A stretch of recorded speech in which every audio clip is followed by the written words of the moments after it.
Monsieur le ministre, la biométhanisation ou fermentation méthanique est un procédé de transformation de la matière organique via un ensemble de micro-organismes. Ce phénomène s'accompagne d'une part de la production de biogaz, qui est un mélange gazeux combustible, et d'autre part d'un résidu qu'on appelle le digestat.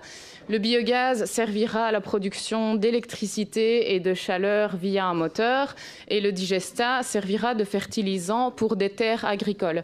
C'est un procédé qui permet à des exploitations agricoles de fonctionner en circuit quasi fermé en matière d'énergie et d'engrais. Par ailleurs, ça génère de l'emploi et le phénomène contribue à la transition énergétique vers le renouvelable. Néanmoins, la filière de la biométhanisation rencontre quelques difficultés à se développer, notamment en raison d'une législation plutôt complexe et des coûts élevés liés à la gestion d'une unité de biométhanisation.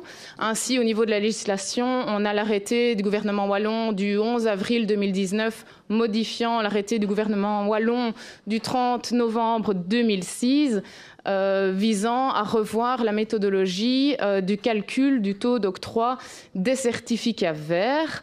Alors, le plan national énergie-climat ainsi que le plan wallon indiquent tous deux une volonté, que la biométhanisation a une place non négligeable dans le mix énergétique 2030. Et en parallèle, on voit que la biométhanisation, et en particulier le bio-CNG, trouve une place plutôt importante dans la déclaration de politique régionale.